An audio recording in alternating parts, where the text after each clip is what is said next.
मार्गस्य नेतारं भेतारं कर्मभूभृतां ज्ञातारं विश्वतत्त्वानां वन्दे तद्गुणलब्धये। पंच परमेष्ठी भगवान की जय। संत शिरोमणि आचार्य विद्यासागर जी महाराज की जय। चर्चा चल रही है ध्यान की। एकाग्र चिंता निरोधो ध्यानम। पहले ही पाठशाला में ये बता दिया गया था ध्यान 4 प्रकार का होता है, आर्त, रौद्र, धर्म और शुक्ल। आज 29 नंबर के सूत्र में आचार्य बता रहे हैं कि इनमें कौन सा ध्यान संसार का कारण है और कौन सा मोक्ष का कारण है। सूत्र देखिए, परे मोक्ष हेतु। परे मोक्ष हेतु। बोलिए, परे मोक्ष हेतु। परे माने बाद के 2 ध्यान मोक्ष हेतु मोक्ष के कारण हैं। परे माने बाद के 2 ध्यान मोक्ष के कारण हैं, अर्थात धर्म ध्यान और शुक्ल ध्यान मोक्ष के कारण हैं। सूत्र को अगर हम अर्थापत्ति न्याय से समझें तो इससे अर्थ अपने आप निकल आता है कि पहले 2 ध्यान संसार के कारण हैं। इसलिए आचार्य ने सूत्र छोटा बनाया, दोनों बात कह दी। बाद के 2 ध्यान मोक्ष के कारण हैं, अर्थात पहले 2 ध्यान आर्त और रौद्र ये दोनों ध्यान संसार के कारण हैं, अर्थात धर्म ध्यान और शुक्ल ध्यान उपादेय हैं और आर्त और रौद्र ध्यान हेय हैं। इस सूत्र में ये बातें आचार्य ने कह दी। पंडित जी, ये जो धर्म ध्यान और शुक्ल ध्यान है, क्या ये दोनों साक्षात मोक्ष के कारण हैं? नहीं, ऐसा नहीं। धर्म ध्यान परंपरा से मोक्ष का कारण है और शुक्ल ध्यान साक्षात मोक्ष का कारण है। धर्म ध्यान से मोक्ष नहीं पहुंचा जाएगा, मोक्ष जाना होगा तो शुक्ल ध्यान से ही होगा। इसलिए शुक्ल ध्यान साक्षात मोक्ष का कारण, धर्म ध्यान परंपरा से मोक्ष का कारण है। पंडित जी, कुछ लोग धर्म ध्यान को पुण्य का कारण मानते हुए हे मानते हैं, क्या उनकी ये मान्यता सही है या गलत है? पुण्य का कारण नहीं, यहाँ तो आचार्य ने ये कहा है कि बाद के 2 ध्यान मोक्ष के कारण हैं। तो खुद सोचें, ये हे है या उपादेय। अच्छा, हम जरा और तरह से सोचते हैं। आचार्य वीरसेन स्वामी ने क्या लिखा? वीरसेन स्वामी ने लिखा, धर्म ध्यान 4थे गुणस्थान से 10वें गुणस्थान तक होता है। अच्छा, 10वें गुणस्थान के अंत में मोहिनी कर्म का नाश हो जाता है। हम पूछते हैं कि धर्म ध्यान ने मोहिनी कर्म का नाश किया या किसी और ध्यान ने? मोहिनी कर्म का नाश किससे हुआ? धर्म ध्यान से हुआ। तो जो धर्म ध्यान मोहिनी कर्म का नाश करने वाला है उसे हम हेय कैसे कह दें? ये तो कहना ठीक नहीं है। बात समझने की कोशिश करनी चाहिए। धर्म ध्यान तो संवर और निर्जरा का कारण है। अब देखो, 5वें गुणस्थान में प्रति समय निर्जरा होती है, 6ठे 7वें गुणस्थान में प्रति समय निर्जरा होती है। निर्जरा का कारण क्या है? वहाँ कोई शुक्ल ध्यान तो है नहीं, वहाँ तो मात्र धर्म ध्यान ही तो है। तो जिस ध्यान से संवर और निर्जरा होती हो, निरंतर बढ़ती हुई असंख्यात गुणी निर्जरा होती हो, उस ध्यान को हेय कैसे कह दिया जाएगा? पुण्य का आश्रव तो है, उसकी तो कोई बात ही नहीं है। यूँ तो अगर देखें ना तो केवली भगवान के भी साता वेदनी का आश्रव होता है, वो अलग चर्चा है। लेकिन यहाँ कहना ये है धर्म ध्यान है ही नहीं, धर्म ध्यान उपादेय है और वीरसेन महाराज, जिनको वर्तमान पंचम काल के सर्वज्ञवत कहा गया है, धवलादि ग्रंथों के लिखने वाले, उन्होंने तो स्पष्ट लिखा है मोहिनी कर्म का नाश धर्म ध्यान से ही होता है। उन्होंने तो यहाँ तक लिखा है धर्म ध्यान से असंख्यात गुणी निर्जरा प्रति समय तक होती है। उसको हम हेय नहीं कह सकते। जो हेय मानते हैं उन्हें अपनी मान्यता ठीक करनी चाहिए। सबसे पहले आचार्य आर्त ध्यान की चर्चा कर रहे हैं।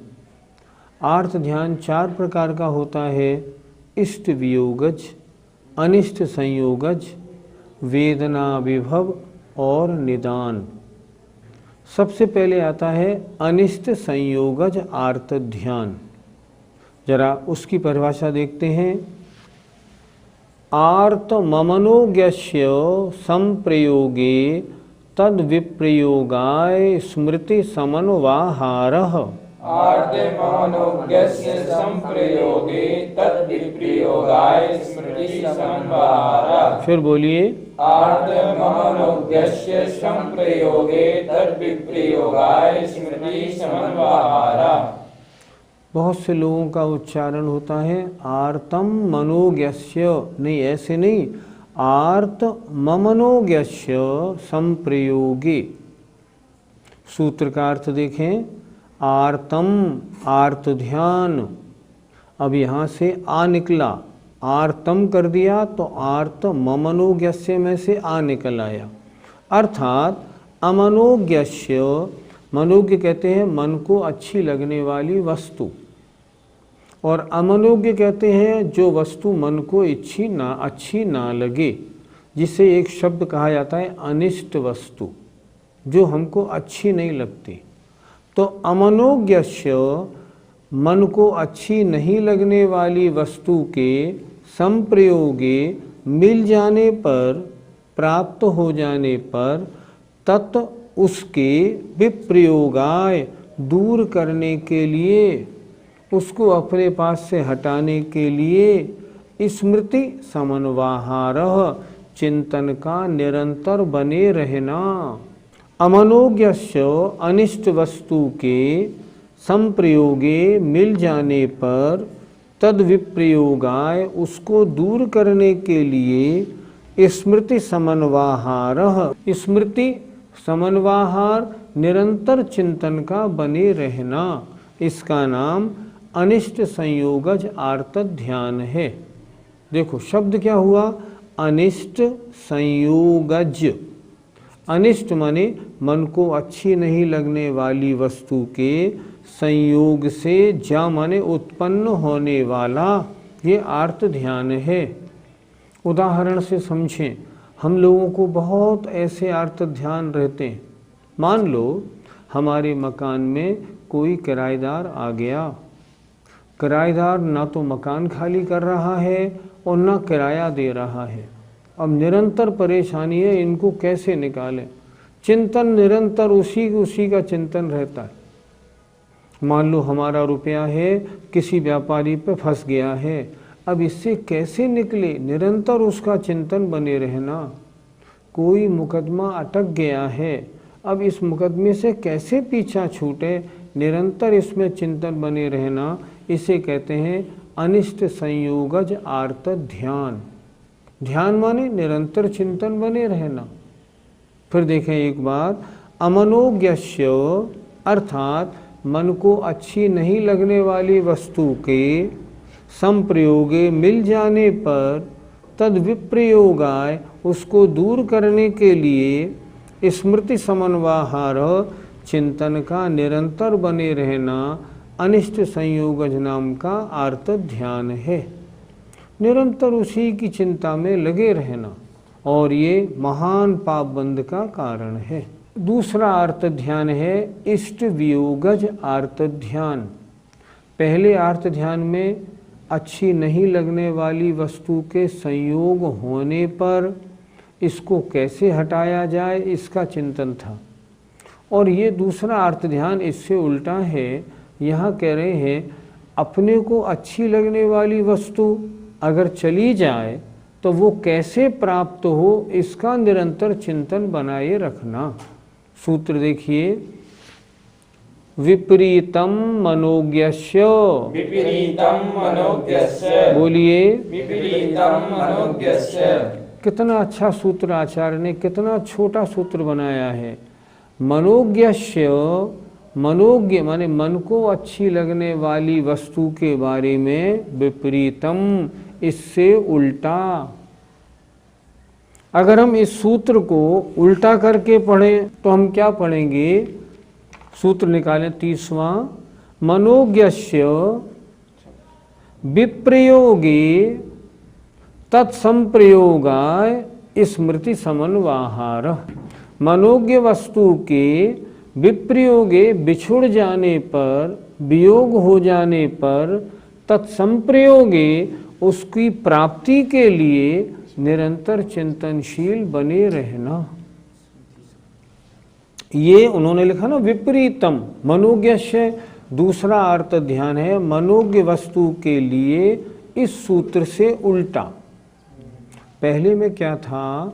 मन को अच्छी नहीं लगने वाली वस्तु के मिल जाने पर इससे हटा कैसे जाए, इससे उल्टा कह रहे हैं। और अच्छी लगने वाली वस्तु के चले जाने पर इसको पुनः कैसे प्राप्त किया जाए, इसका निरंतर चिंतन रखना। जैसे मान लो फैक्ट्री में कोई मैनेजर है बहुत अच्छा, और काम छोड़ के चला गया, अब सारा काम खराब हो गया, अब ये दोबारा कैसे प्राप्त हो? बेटी है, बेटी को किसी ने तलाक दे दिया, अब इसकी शादी दूसरी कैसे हो? मनोज्ञ वस्तु का वियोग हो गया, अब इसका संयोग कैसे हो? निरंतर इसका चिंतन रखना। हम संसारी जीवों के दो चिंतन बहुत बने रहते हैं, या तो अनिष्ट वस्तु के संयोग पर इससे छूटे कैसे, और अच्छी वस्तु के वियोग होने पर ये मिले कैसे। इन दो बातों का चिंतन हमेशा बना रहता है, और ये आर्त ध्यान है, पाप रूप परिणति है। तीसरा अर्थ ध्यान है वेदनायाश्च। वेदनायाश्च। वेदनायाश्च। वेदनायाश्च। अर्थात शरीर में कोई वेदना, कोई रोग, कोई बीमारी हो जाने पर स्मृति समन्वाहार हमें ऊपर से सब में लगाना है। अर्थात शरीर में वेदना हो जाने पर, रोग आदि हो जाने पर निरंतर चिंतनशील बने रहना। किसका इलाज कराऊं, कहाँ जाऊं, हर एक से पूछना कौन सा डॉक्टर कहाँ ठीक है, सब जगह संपर्क करना, निरंतर चिंतनशील बने रहना। ज्ञानी क्या करता है? ज्ञानी क्या इलाज नहीं कराता? इलाज तो कराता है, लेकिन बहुत निश्चिंत रहता है।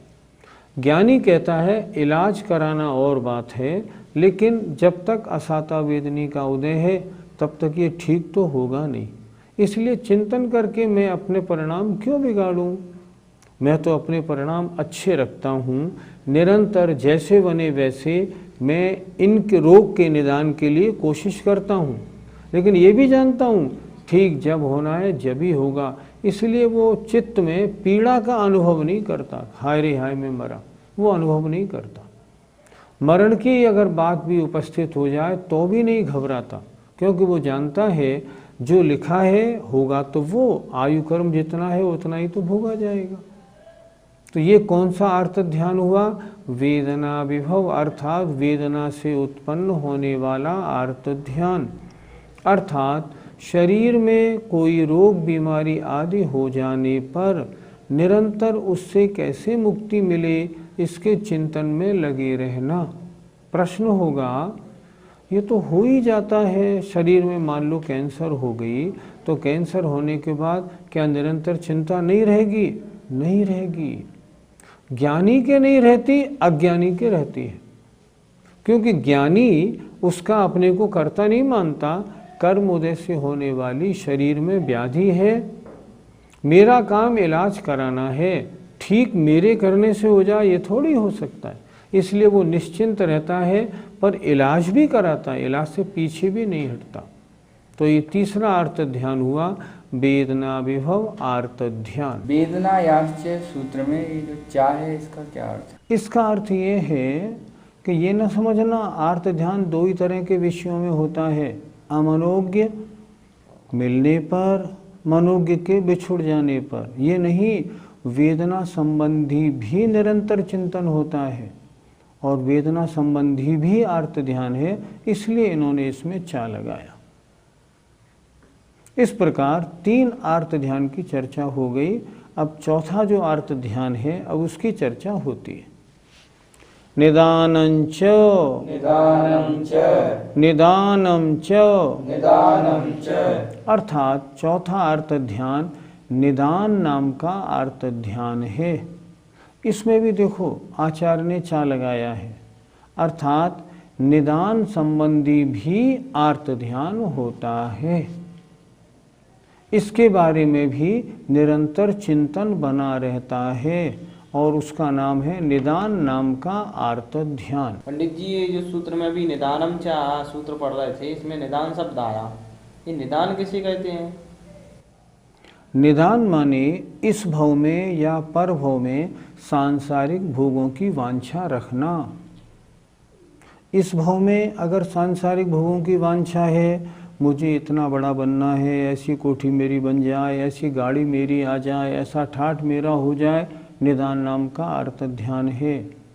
मरने के बाद मैं ऐसा ऐसा और ऐसा बनूं, इसका नाम भी निदान नाम का अर्थ ध्यान है। निदान माने इस भव में या पर भव में सांसारिक भोगों की वांछा करना निदान है और उस निदान को लेके निरंतर चिंतनशील रहना। मैं लखपति हूँ, मुझे तो करोड़पति बनना है, अब कैसे बनूँ, निरंतर निरंतर उसी में लगे रहना, इसका नाम निदान नाम का अर्थ ध्यान है। पंडित जी, हम लोग जो सुबह पूजा में बोलते हैं दुख खाओ कम्मक खाओ, क्या ये निदान में नहीं आता है? पहले निदान की परिभाषा सही करो ना। निदान की परिभाषा हमने क्या बनाई? इस भव में या अगले भव में सांसारिक भोगों की वांछा करना। आपने क्या वांछा की? दुख खाओ, मेरे दुखों का क्षय हो। भोगों की वांछा कहाँ आई इसमें?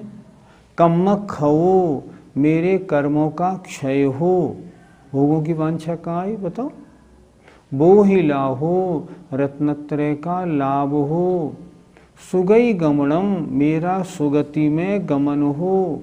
समाहि मरणम, मेरा समाधि मरण हो। जिन गुण संपत्ति हो मध्यम, भगवान के गुणों की संपत्ति मुझे भी प्राप्त हो।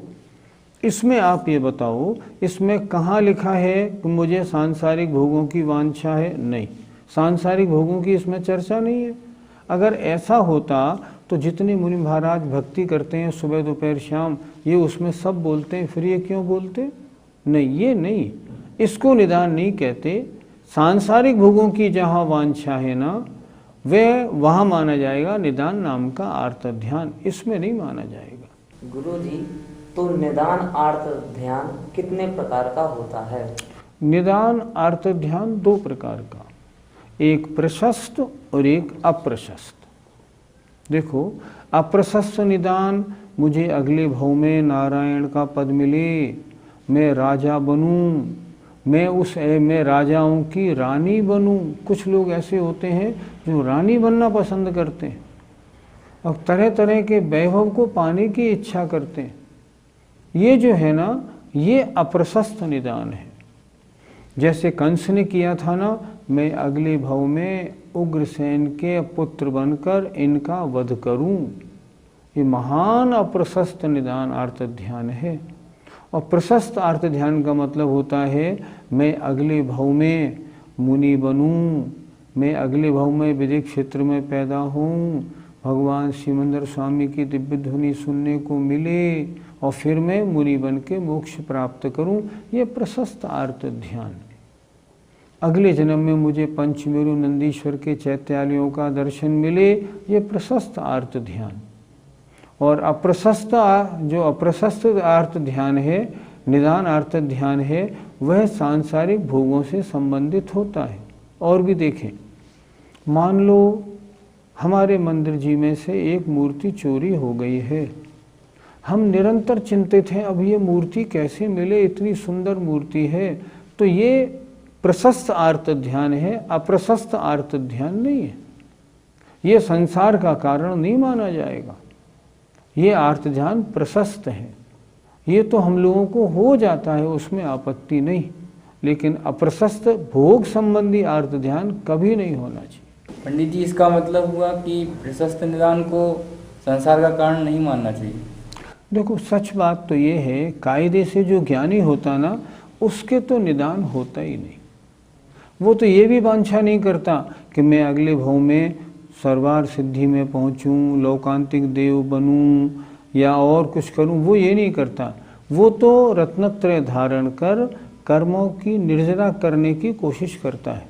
वो जानता है सही मार्ग ये है, इस मार्ग पर चलने से सांसारिक सुख तो अपने आप ही मिलते हैं और मोक्ष सुख भी प्राप्त होता है। तो ज्ञानी के तो वांछा होती ही नहीं, पर अगर वांछा हो तो भी अगले भव में दुखक हो कम्मक हो वांछा होती है, इसको हम वांछा नहीं कहेंगे। निदान होता है, हाँ निदान इसको मानेंगे तो ये प्रशस्त निदान हो सकता है, अप्रशस्त नहीं। और वास्तव में देखा जाए निदान होना ही नहीं चाहिए। 4 प्रकार का आर्त ध्यान यहाँ हमने पढ़ा। प्रश्न है, ये किन गुण स्थानों में होता है? सूत्र लिखा आचार्य ने, तदविरत देश विरत प्रमत्त संयतानाम। तद्विरत देश विरत प्रमत्त संयतानाम। इसका उच्चारण कैसे करेंगे? तदविरत, तद्विरत नहीं, तदविरत।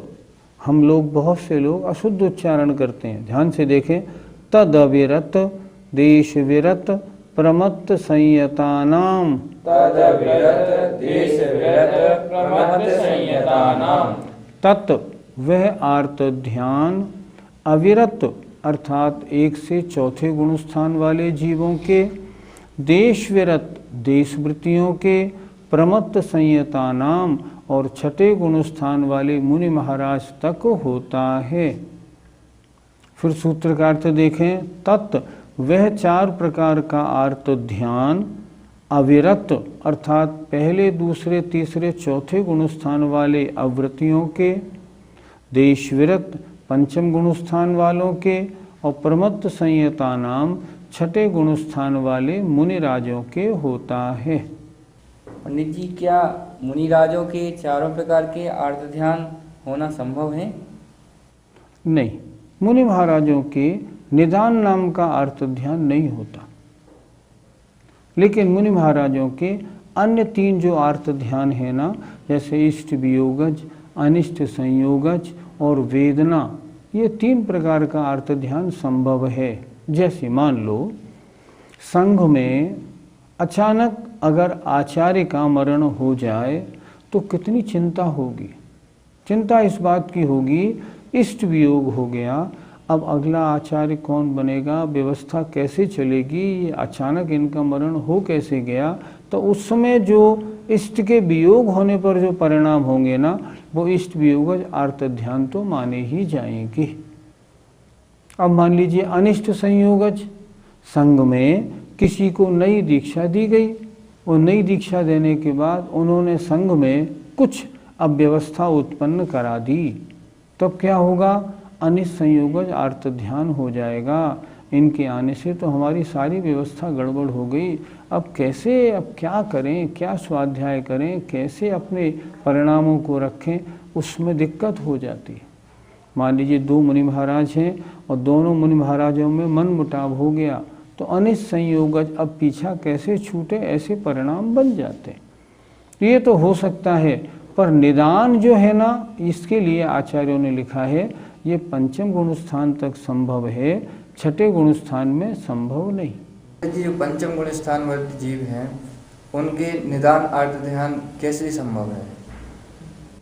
आचार्यों ने लिखा है श्रावकाचारों में, अगर मान लीजिए कोई व्रती है, गृहस्थी है, 2 प्रतिमा 4 प्रतिमा धारी है, गृहस्थी में रहता है, अब वो चाहता क्या है कि मैं गृहस्थी छोड़ के और मुनि बन जाऊं, लेकिन अभी उसकी 2 बेटी शादी के लायक हैं और उसके पास पैसे हैं नहीं, तो क्या सोचेगा, किसी तरह से मुझे 10-20 लाख रुपए की प्राप्ति हो जाए तो मैं इन दोनों बच्चियों को निपटा के और मैं मुनि बन जाऊं। तो उसके निदान हुआ कि नहीं? निदान तो हुआ, लेकिन ये निदान भी उसका अप्रशस्त नहीं है, क्योंकि उसको भोगों की वांछा नहीं है।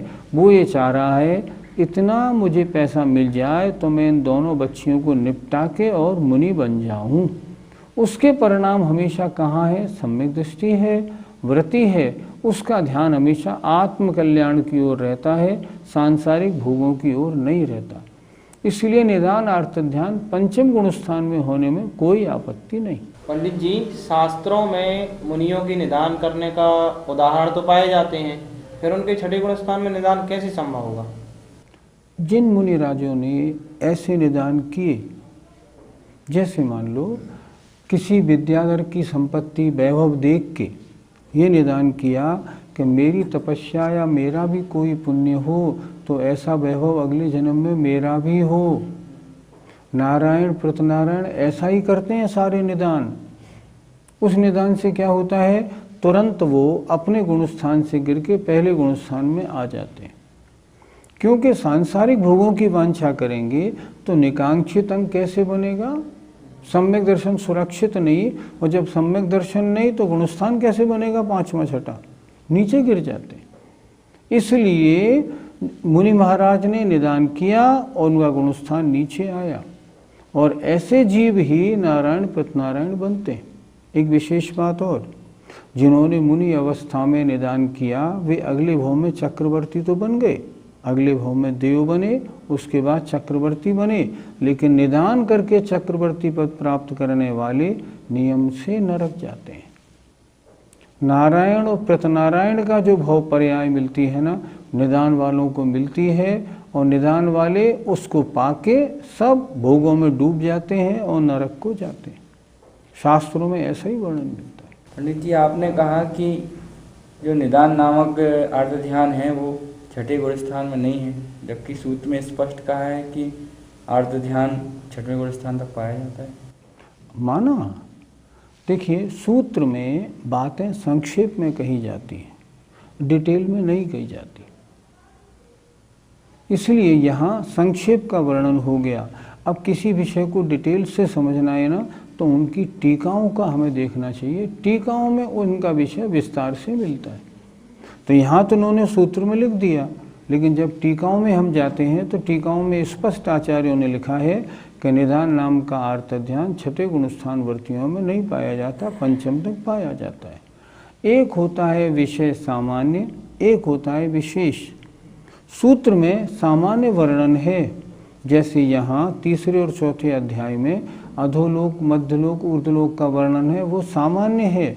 अगर आपको विशेष पढ़ना है ना तो त्रिलोक सार त्रलोपनिषद से पढ़ो, यहाँ सारा विषय थोड़ी मिल जाएगा।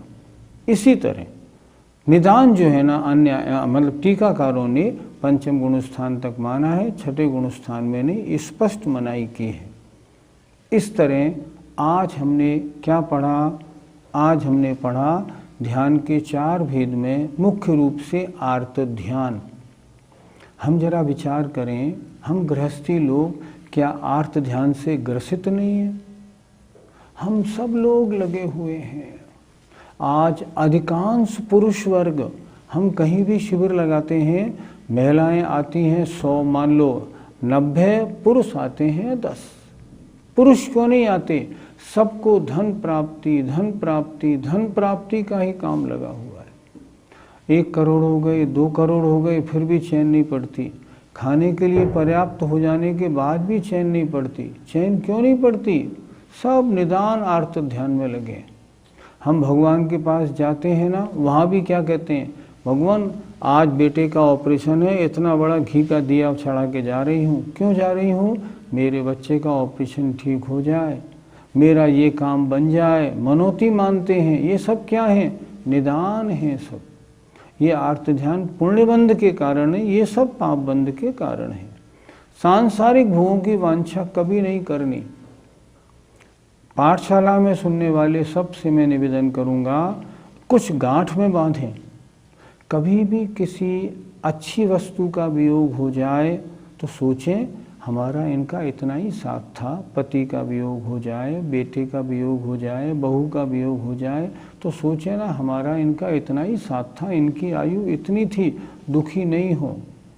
अगर कभी अनिष्ट वस्तु का संयोग हो जाए, मान लो बहू के बेटा हुआ और उसका अंग खराब है, पैर टेढ़ा है और कोई दिक्कत है, तो अब ये समझें मेरे पूर्व किए गए कर्मों का असर है, निरंतर दुखी रहना, हमारा तो जीवन नष्ट हो गया, ऐसा विचार कभी नहीं बनाए। वेदना हम सबके रोग होते हैं, रोग होने पर हम एक तरह से पागल से हो जाते हैं। मैंने देखा जिनको कैंसर डिक्लेयर हो गया, वो कैंसर डिक्लेयर होने वाले सब धर्म ध्यान छोड़ देते हैं। उन्हें एक ही बात लगती है, भैया अब कैसे करें, अब तो हमारे दिन निकट आ गए। ऐसा नहीं करना चाहिए, ये आर्त ध्यान है। ऐसे आर्त ध्यानों में धर्म ध्यान विशेष करना चाहिए ताकि असाता वेदनी का अनुभाग ढीला पड़ जाए और हमारी बीमारी स्वतः कमज़ोर हो जाए। वो ठीक है, लेकिन धर्म करके कभी सांसारिक भोगों की वांछा हमें नहीं करनी। मुझे उम्मीद है हम सब लोग अपनी परिणति आर्त ध्यान से हटाएंगे। आर्त ध्यान बहुत बड़ा भूत है, इससे हटना है। अब अगली पाठशाला में हम बताएंगे आर्त ध्यान से भी बड़ा और कौन सा खराब ध्यान है जिससे हमें बहुत हटना है, उसका नाम है रौद्र ध्यान। उसकी चर्चा अगली पाठशाला में करेंगे। जय जिनेंद्र।